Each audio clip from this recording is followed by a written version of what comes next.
The call came in at 2:47 a.m. Dispatch said a woman was screaming about something in her basement. Officer Marcus Vale had been on the force for 6 years, and he'd learned to read between the lines of dispatch calls. The panic in the dispatcher's voice told him everything he needed to know. This wasn't a domestic dispute or a false alarm. The house sat at the end of Elderwood Lane, a colonial-style home that looked like it had been transplanted from a different era. Marcus approached with his flashlight, cutting through the darkness. The front door was open. That was never a good sign. "Police, Mrs. Cordell?" he called out. Silence. He stepped inside, and immediately something felt wrong. The air was thick, almost solid, like walking through invisible curtains. Every light in the house was on, blazing so bright it hurt his eyes. But despite all that light, the shadows in the corners seemed darker than they should be. He found Mrs. Cordell in the kitchen, sitting perfectly still at the table. She was in her 60s, with gray hair pulled back tight. Her eyes were fixed on the basement door. "Ma'am, are you all right? You called 911? She didn't blink, didn't move, just stared at that door. "There are 7 of them now," she whispered. "There were 6 this morning, 7 tonight." Marcus felt his hand drift toward his weapon. "7 what, ma'am?" "Go look, top of the stairs, you'll see." Every instinct told him to call for backup, but he'd look like a coward if it turned out to be nothing. He approached the basement door slowly. It was old wood, painted white, with a crystal doorknob that looked original to the house. He opened it. The basement stairs descended into darkness that the hallway light couldn't seem to penetrate. He aimed his flashlight down, and his blood turned to ice. 7 police uniforms hung on the walls. Not just any uniforms, exact replicas of his department's uniform. Each one was on a wooden figure carved roughly from dark wood, like scarecrows. But it was the faces that made his throat tighten. They weren't blank. Each wooden face had been carved with meticulous detail, and he recognized every single one. Thompson, Rodriguez, Chen, Nakamura, Williams, Okoye, all officers from his precinct, all of them dead. Each one had died in the last 3 years, under mysterious circumstances. Car accidents, suicides, one unsolved murder. And the 7th uniform, the newest one, had a face too. It took Marcus a moment to recognize it because he'd only seen it in mirrors. It was his own face, carved into wood, staring back at him from the darkness. "They come for the uniforms at night." Mrs. Cordell's voice drifted from behind him. "I hear them walking. I hear them talking in voices that aren't quite right. They practice being human. When they get it right, they go up the stairs and out into the world. And the real officers? They're gone. Just gone." Marcus tried to speak but couldn't. He wanted to run, but his legs wouldn't move. "You shouldn't have come alone," she said softly. "They knew you would. They always know." The wooden figure with his face. It tilted its head. The movement was small, almost imperceptible. But Marcus saw it. Then he heard something worse. From deeper in the basement. From the darkness beyond his flashlight's reach came the sound of wood creaking and scraping. Movement. Multiple sources. Coming closer. "The others thought I was crazy too," Mrs. Cordell said, right before they disappeared. Marcus finally found his voice. He keyed his radio with shaking hands. "Dispatch, this is Unit 23. I need immediate backup at..." The radio crackled. When the voice came through, it was his own voice, but wrong somehow. Hollow. "Unit 23, disregard. False alarm. Returning to patrol." He hadn't said those words. He was still keying the mic, still trying to speak. But different words were coming out of his radio, The wooden figures began descending from the walls, their joints creaking like tree branches in wind. The one with his face stepped forward, its movements becoming smoother, more natural with each step. Marcus ran. He made it to the kitchen before he realized Mrs. Cordell was gone. The chair was empty. Had she ever been there at all? He burst out the front door into the night, sprinting for his patrol car. Behind him, he could hear them emerging from the house, their footsteps perfectly matching his own. He got the car started and tore away from that house, not stopping until he reached the station. He burst through the doors, wild-eyed and breathing hard. The desk sergeant looked up. "Vale? What the hell happened to you? We need to go back. There's something in that house, something that's been taking officers." Slow down, slow down. What house?" "Elderwood Lane, the Cordell house." The sergeant's face went pale.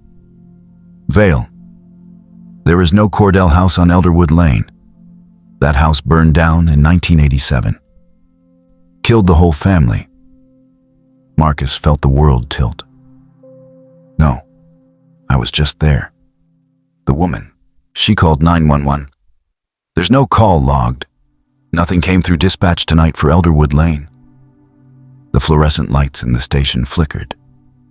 In that moment of darkness, Marcus saw them. Standing in every corner of the station, wooden figures in police uniforms with faces he recognized. His colleagues, his friends, all watching him with those carved eyes. The lights came back on. Everyone looked normal again. But Marcus knew the truth now. He looked at the sergeant, really looked, and saw the way he held himself too stiffly, the way his smile didn't quite reach his eyes. "Why don't you go home, Vale?" the sergeant said. "Get some rest. You've been working too hard." Marcus backed toward the door. As he did, he caught his reflection in the glass. For just a second, his face looked wrong, too stiff, too wooden. He ran his hand over his face. It felt like skin. It felt real, but he couldn't be sure anymore. He got back in his car and drove. He didn't know where he was going. He just drove, checking his reflection in the rearview mirror every few seconds, terrified that one time he'd look and see carved wood staring back at him. And the terrible question that he couldn't escape. Was he running from them? Or was he already one of them, practicing his humanity, getting ready to take his place at the station tomorrow? His radio crackled. His own voice came through. "Unit 23 is back in service. Everything is normal. Everything is fine." But his finger wasn't on the transmit button. Detective Sienna Graves specialized in cold cases. The older and stranger, the better. So when the box arrived on her desk with a note that said, "They're still happening," she should have known better than to open it. Inside were Polaroid photographs. 12 of them. Each showed a different person standing in front of a mirror. Men, women, different ages and races. But they all had one thing in common. In the mirror's reflection, something else was standing behind them. Something tall and dark, with too many joints in its limbs. The note included addresses. She ran them through the system. Every single person in those photographs had been reported missing over the last 8 years. All last seen in their own homes. No signs of struggle, no leads, just vanished. She decided to visit the last known address of the most recent victim, a photographer named Dalton Kirsch, who'd gone missing 3 months ago. His apartment had been cleared by the initial investigation team, but something made Sienna want to see it for herself. The building superintendent let her in. The apartment was empty now, stripped of personal belongings. But there was still furniture. The previous tenant had left a dresser, a chair, and and an old standing mirror with an ornate frame. Sienna examined the mirror. It was beautiful, probably an antique. She ran her fingers along the frame and felt something. Scratches, words carved into the wood so tiny she almost missed them. Don't look directly at it. A chill ran down her spine. She took out her phone and photographed the mirror from the side, not standing in front of it. In the photo, she could see something wrong with the reflection. The room in the mirror wasn't quite the same as the real room. The angles were off, and there was a shadow in the corner that shouldn't be there. Her phone rang. Unknown number. She answered, heavy breathing on the other end. Then a voice, barely a whisper. "Detective Graves?" "Yes, who is this?" "My name was Dalton Kirsch. I saw your reflection. You stood in front of it, didn't you?" Sienna's mouth went dry. "Mr. Kirsch, where are you?" "I'm where everyone goes, where it takes us. Behind the glass. Detective, you need to leave that apartment now. Don't look at the mirror directly. Don't let it see your eyes." "What are you talking about?" "The thing in the reflection. It's been moving from mirror to mirror for decades, maybe longer. When it sees you, really sees you, eye to eye, it marks you. And once you're marked, every reflection becomes a door. Every piece of glass, every puddle, it can reach through." Sienna glanced at the mirror despite herself. The shadow had moved. It was closer to the center now. "I don't understand," she said. "You will. In 3 days, you'll start to see it in every reflection, following you, getting closer. On the 7th day, it will reach through and pull you in. You'll join us here, in the between place, the space behind all mirrors." The line went dead. Sienna told herself it was a prank, someone who knew about her investigation. But that night, when she brushed her teeth, she saw it. In the bathroom mirror, standing at the edge of the reflection, the same dark figure from the Polaroids. She called in sick the next day, covered every mirror in her house with sheets. Avoided windows, but she couldn't avoid them all. In the black screen of her phone, in the chrome of her faucet, in a spoon. Everywhere she looked, if she looked carefully enough, it was there. Always closer than before. By day 4, it was standing directly behind her in every reflection. She could see it clearly now. It wasn't human. Its limbs bent wrong. Its head was elongated, and it had no face, just a blank expanse where features should be. She went back to the apartment. The super had changed the locks, but she broke in. She had to know. The mirror was still there. "What do you want?" she screamed at it. The surface rippled like water. Faces appeared in the glass, all the missing people. They were trapped in there, pressed against the inside of the mirror, mouths open in silent screams. Then her phone rang again. Dalton's voice. "It feeds on the living world through us. We're anchors. The more of us it takes, the more it can reach through. You can't stop it, detective. No one can. The only question is, will you accept it? Or will you fight until the end? How do I break the connection?"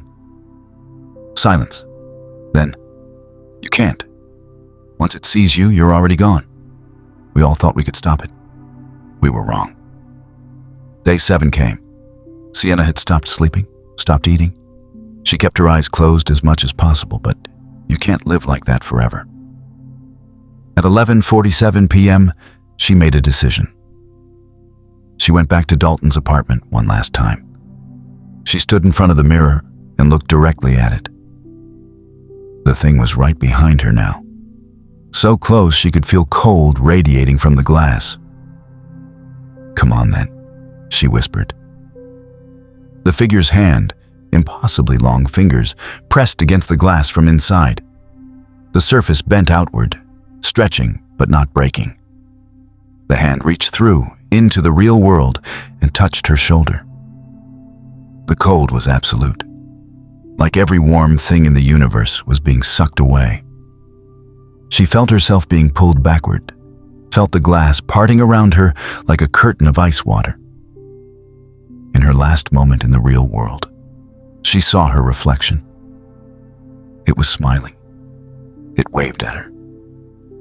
Then it stepped out of the mirror and into her apartment, inhabiting her face, her body, her life. The real Sienna Graves was pulled through to the other side, into the space behind the glass, where all the others waited. She could see out through every mirror in the city now.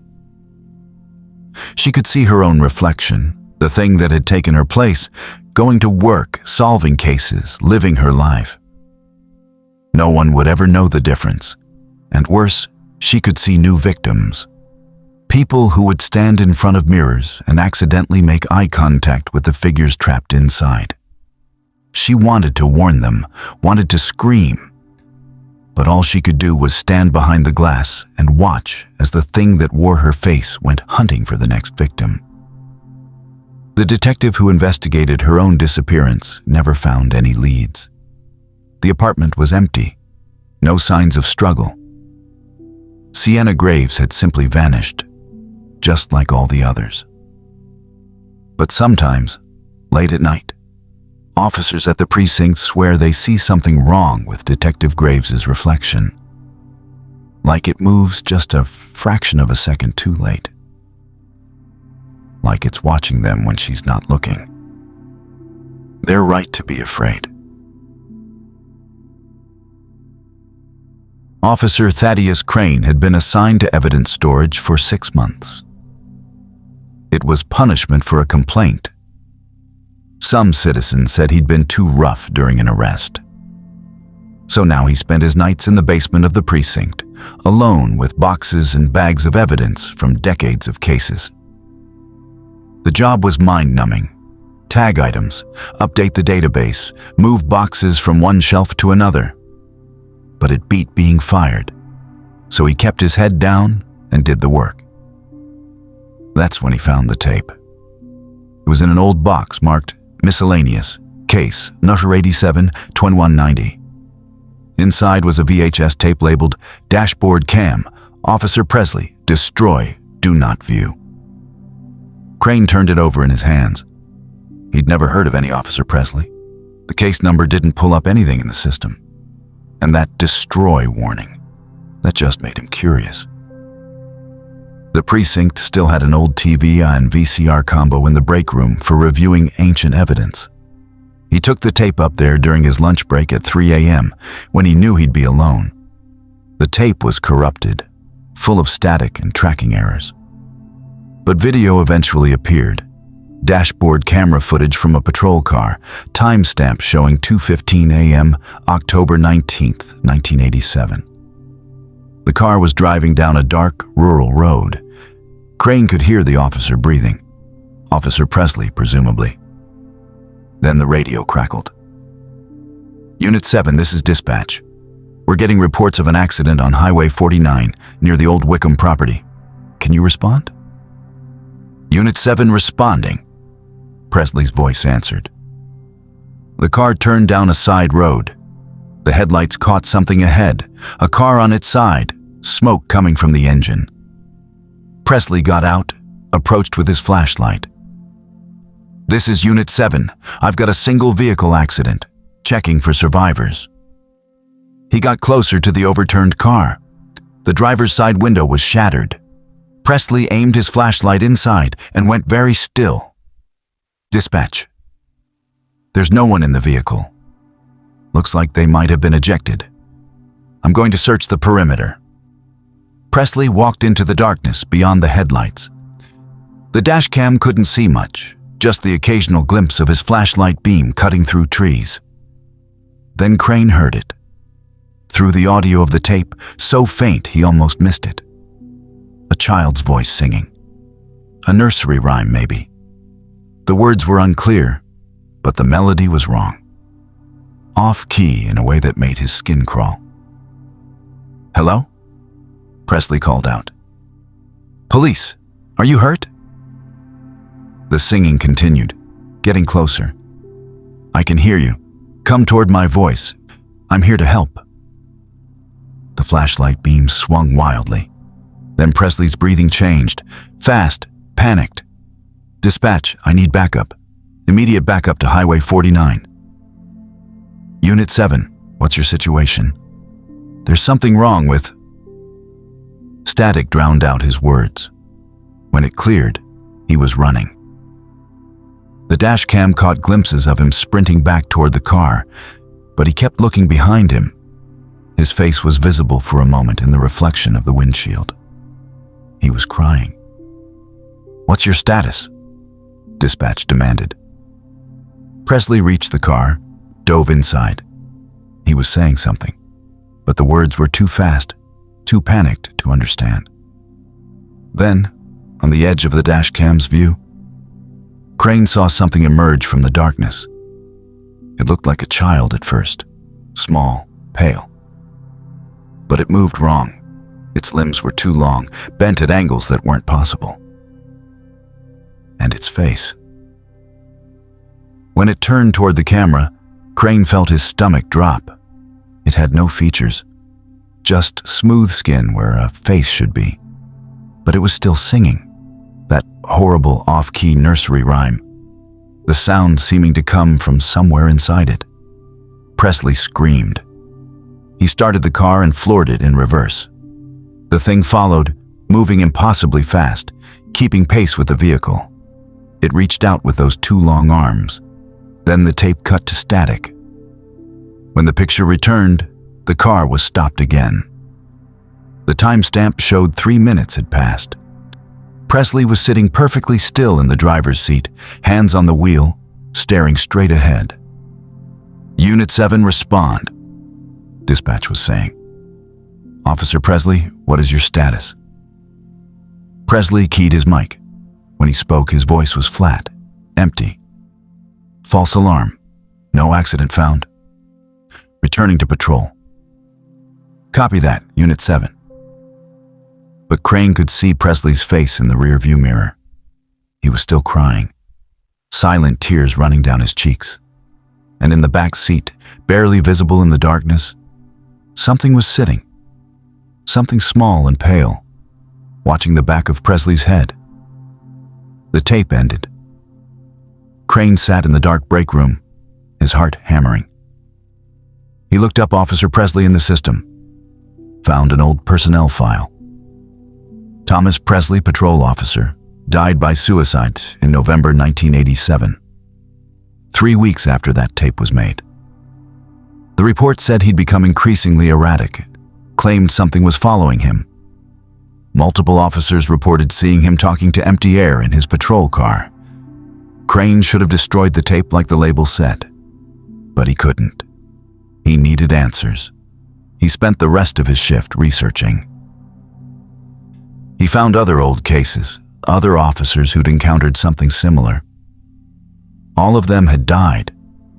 Accidents, suicides. One had simply disappeared, his patrol car found abandoned with the engine running. The pattern was clear. The thing on the tape, whatever it was, it latched onto you. Once you saw it, once it saw you, it followed. It got in your car, your home, and eventually, it got inside your head. Crane realized his mistake around 4:30 a.m. He'd watched the tape. He'd seen the thing's face, or lack of face, and somewhere in the back of his mind, he'd heard it. That singing. He tried to tell himself he was being paranoid, but when he went back down to evidence storage, he heard it again. Faint, distant. A child's voice singing that wrong melody. He spun around. The basement was empty, rows of shelves stretching into darkness. Nothing moving. But the singing continued. It was coming from deeper in the storage area, past the old evidence from the 1980s. Crane didn't want to look. Every instinct screamed at him to run. But he was a police officer. He had a gun, he had training, he had to check. He walked toward the sound, his flashlight shaking in his hand. The singing was clearer now. He could make out words. Around and around the child goes. Where it stops, nobody knows. He turned a corner between two rows of shelves. Standing at the end of the aisle was a small figure, child-sized, pale, wearing what looked like an old-fashioned nightgown. Its back was to him. "Hello?" Crane's voice cracked. "This is a police station. You shouldn't be here." The figure stopped singing. Slowly, impossibly slowly, it began to turn around. Crane didn't wait to see its face. He ran. He ran up the stairs, out of the basement, through the empty precinct. He got in his personal car and drove home as the sun was rising. He told himself it was just stress. Too many overnight shifts. His mind playing tricks. But that night, when he got home from his shift, he heard the singing again, coming from his bedroom. He grabbed a knife from the kitchen and kicked open the door. Nothing was there. His room was empty.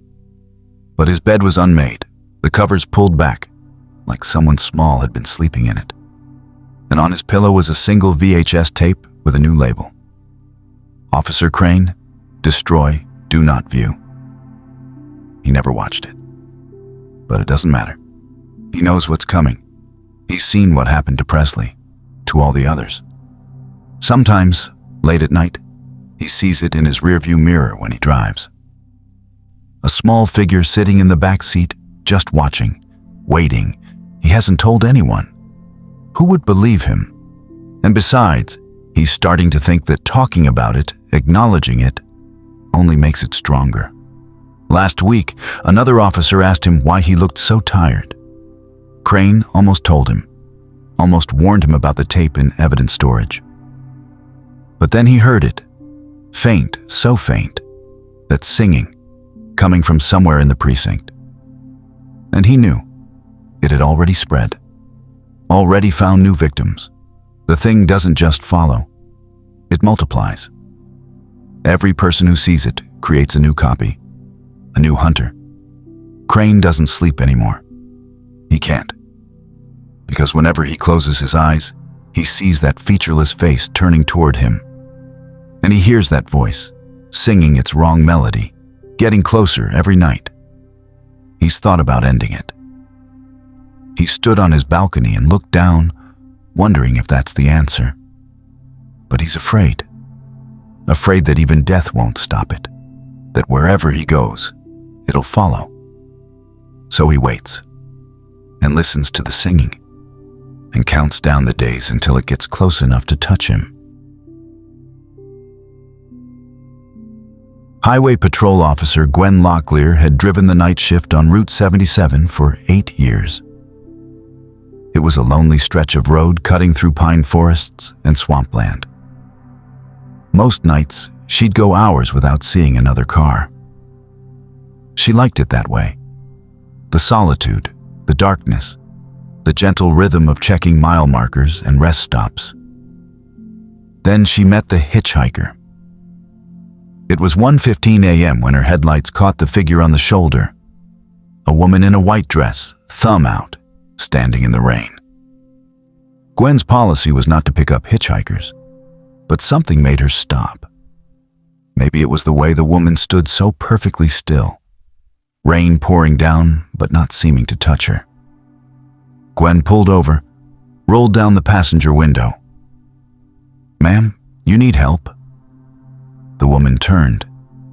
She was young, maybe early 20s, with long dark hair plastered to her face. Her dress looked old-fashioned, like something from the 1950s. "Could you take me to mile marker 77? The woman asked. Her voice was soft, almost musical. "My car broke down there. Mile marker 77. The number gave Gwen an odd feeling, but she couldn't place why. "Get in," she said. The woman climbed into the passenger seat. She didn't drip water onto the upholstery, Didn't shiver despite being soaked. Just sat perfectly still, hands folded in her lap. Gwen pulled back onto the highway. "What's your name?" "Eleanor." "I'm Officer Locklear. How long were you out there?" "A long time." They drove in silence. Gwen kept glancing at Eleanor, trying to figure out what felt wrong. The woman was looking straight ahead, not blinking, not breathing. "Eleanor, are you all right?" "I will be. When we get to mile marker 77. The mile markers counted up. 65, 66, 67.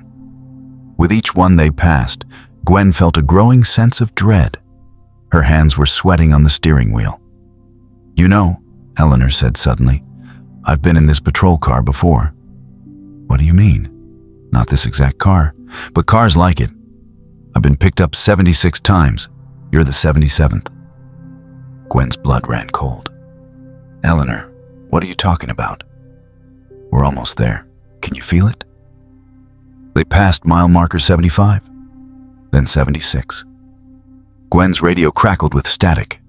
Through the white noise, she heard something. Voices, screaming. "Eleanor, I'm going to need you to explain what's—" "There it is," Eleanor whispered. Mile marker 77 appeared in the headlights, and beside it, barely visible in the rain, was a car. An old sedan, rusted and covered in moss and vines. It looked like it had been there for decades. Gwen's headlights illuminated something else. Scattered around the car were bones, human bones, dozens of skulls grinning in the darkness. "Oh God," Gwen whispered. She reached for her radio, but Eleanor's hand shot out and grabbed her wrist. The woman's grip was ice cold and impossibly strong. "Not yet," Eleanor said. "First, you have to understand. First, you have to see." Eleanor pointed at the wreckage. As Gwen watched, the scene changed. The car wasn't old anymore. It was new, chrome, gleaming. And there was a woman lying next to it, her body twisted at an impossible angle. She wore a white dress. It was Eleanor. "February 14th, 1947, Eleanor said. "That's when I died. Officer Matheson stopped to help me. He called it in. Help was coming. But then—" She paused. He saw something in his rearview mirror, a woman in a white dress. Me. But I was already dead on the ground. I was in his car and on the ground at the same time. Gwen tried to pull away, but Eleanor held firm. He panicked, crashed his car trying to get away, died at mile marker 78. The next night, 2 people stopped. A woman in white flagged them down. They crashed at 79, then 3 people the next night, then 4. "You're killing them," Gwen breathed. "No," Eleanor said. "I'm just showing them the truth, that this road is hungry, that it has been feeding since the night I died. Every death makes it stronger, and everyone who dies here is bound here. We all become part of it." She released Gwen's wrist. "You should drive away now. Floor it. Try to escape." Gwen didn't need to be told twice. She floored the accelerator. The patrol car shot forward, engine roaring. But in her rearview mirror, she could see them. Figures in white, standing at every mile marker. Men and women and children, all of them watching her pass, all of them with Eleanor's hollow eyes. Mile marker 78. Her radio came to life, a voice she recognized. Officer Matheson's voice, from recordings she'd heard in training, screaming, "She's in the car! She's in the car with me!" Mile marker 79. 2 voices now, overlapping, begging for help. Mile marker 80. 3 voices, 4, 5. With each marker, more voices joined the chorus on her radio. 76 different voices, all screaming, all begging, all dying. She looked at the passenger seat. Eleanor was still there, but she was changing. Her skin was turning gray. Her dress was rotting. She was becoming the corpse she'd been all along. "You can't outrun it," Eleanor said. "This road goes on forever." And we're all still here, all 76 of us, waiting. Mile markers 90, 95, 100. Gwen pushed the car to its limit, but the voices kept growing louder. The radio was screaming now, a cacophony of death and terror. And in every mirror, rear view, side mirrors, even the reflection in her windshield, she could see them. Figures in white, running alongside the car, keeping pace no matter how fast she drove. Eleanor reached over and placed her freezing hand on Gwen's.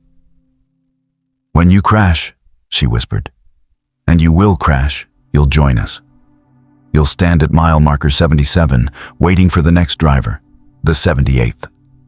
And you'll warn them, just like I warned you. But they won't listen. They never listen." Gwen saw it then. Ahead in the road, a figure in white standing in the middle of the lane. She swerved, but the road was wet. The car spun. She felt the moment the tires left the pavement, felt the sickening lurch as the car went airborne. Time slowed.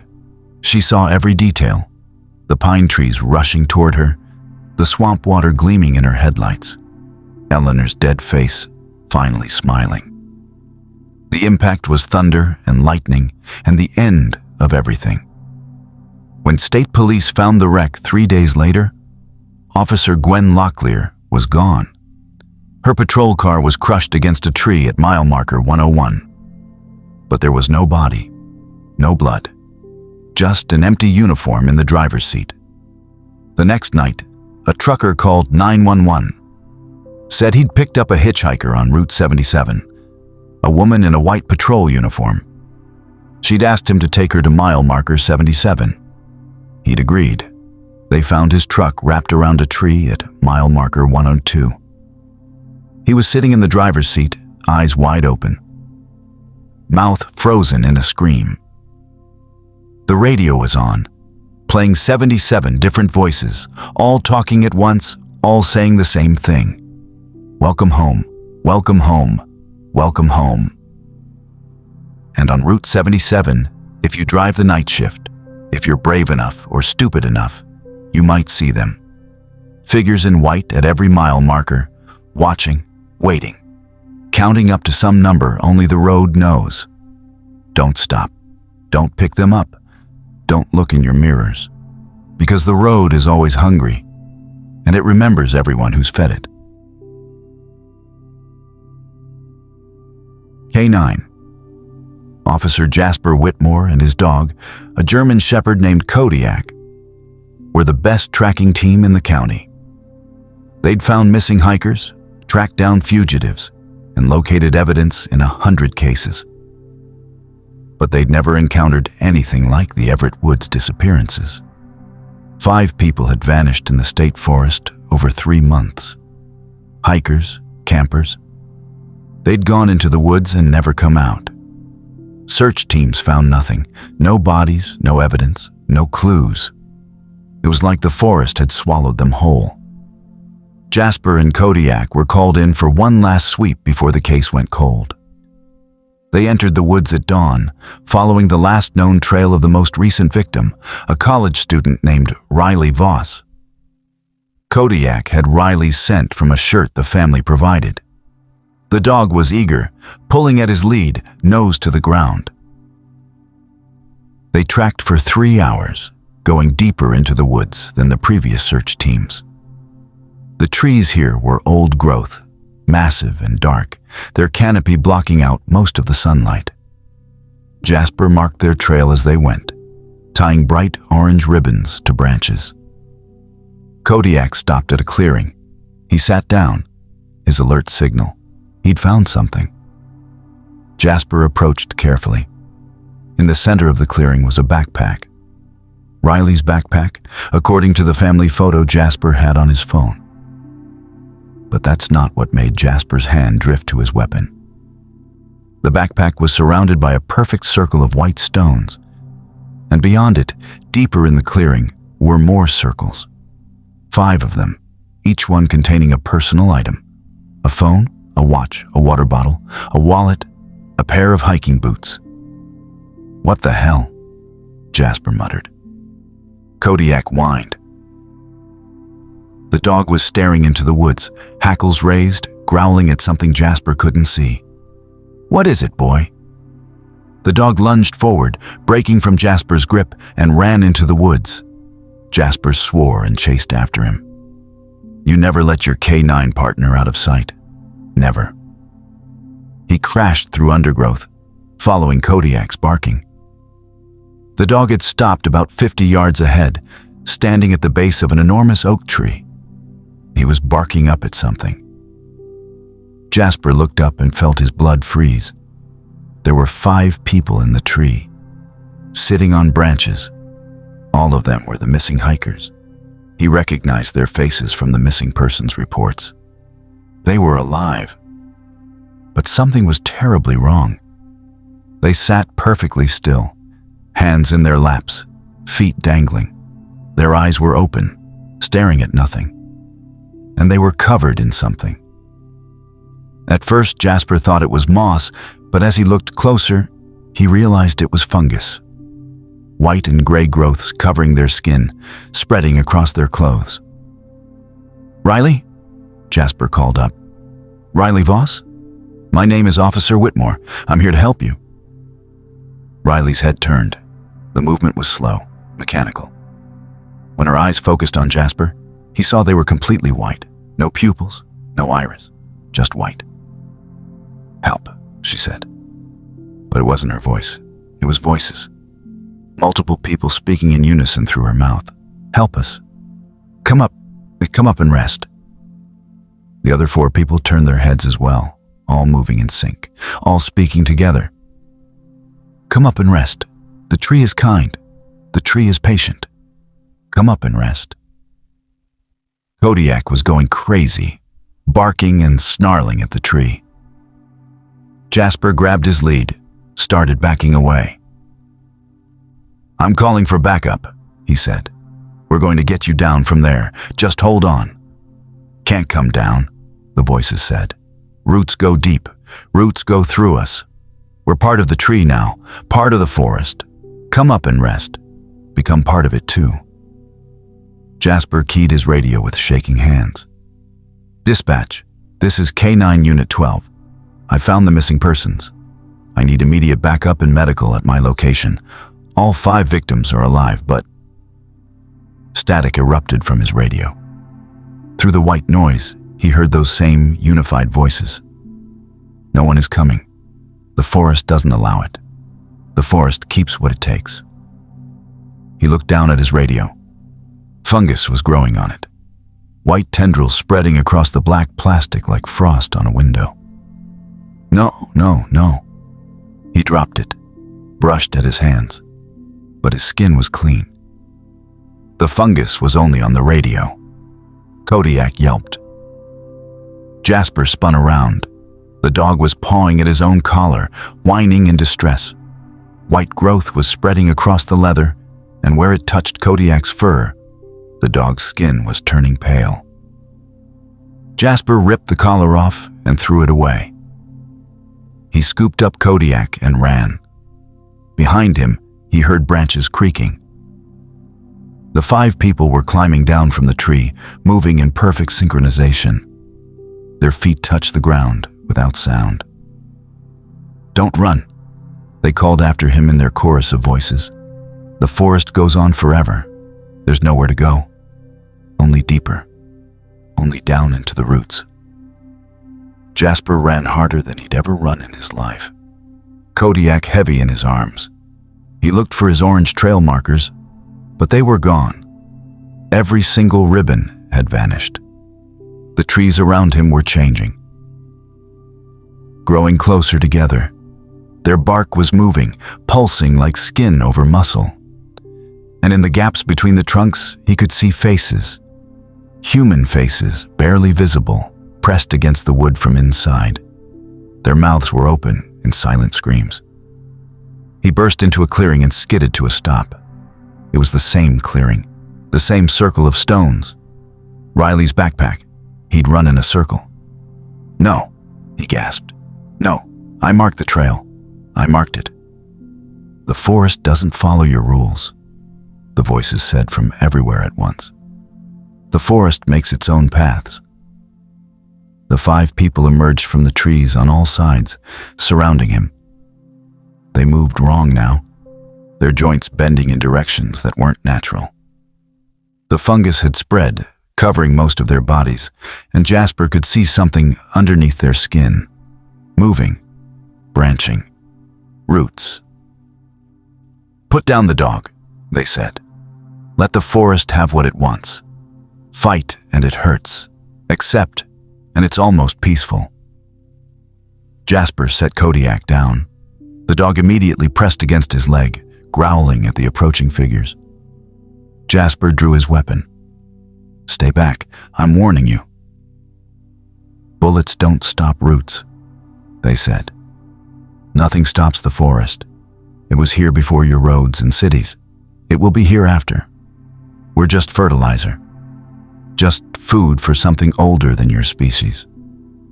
Riley stepped forward.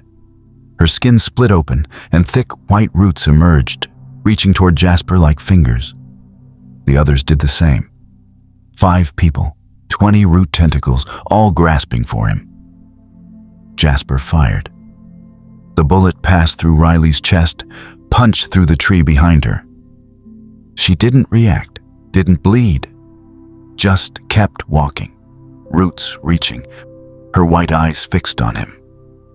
He fired again and again until the magazine was empty. None of it mattered. The roots touched him. The cold was immediate and absolute. He felt them boring into his skin, felt them spreading through his bloodstream like ice water. Felt his thoughts becoming clouded, distant, like he was sinking into deep water. Kodiak lunged, biting at the roots, trying to pull them away from Jasper. The dog fought with everything he had, but more roots came, wrapping around Kodiak's legs, his body, pulling him down. "I'm sorry, boy," Jasper managed to whisper. "I'm so sorry." The last thing he saw before his vision went white was Kodiak still fighting, still loyal, even as the forest claimed them both. 3 months later, search and rescue found Officer Jasper Whitmore and his K9 partner. They were sitting in an oak tree in Everett Woods, 20 feet up, perfectly still. There were 7 people in the tree now. When the rescue team called up to them, all 7 heads turned in unison. All 7 mouths spoke together. "Help us. Come up. Come up and rest." The rescue team retreated. They tried to approach twice more, but each time, team members reported feeling drowsy, feeling an overwhelming urge to climb the tree. One rescuer made it 5 feet up before his partners pulled him down. He fought them, screaming that he needed to reach the top, needed to rest. They had to sedate him. The state closed that section of Everett Woods, put up warning signs, fences. But the fences don't last. The forest grows over them, and the signs disappear into the undergrowth.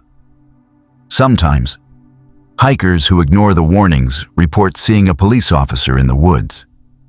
He's always sitting at the base of a massive oak tree, a German shepherd at his side. He waves them over, calls to them in a friendly voice. "I'm lost," he says. "Can you help me? Just come a little closer. Come up and rest a while." Those hikers are never seen again. And in that oak tree in Everett Woods, the number of people in the branches keeps growing. 8 now, then 9, then 10. All of them waiting. All of them calling. All of them promising rest. The forest is patient. The forest is hungry. And the forest never lets go.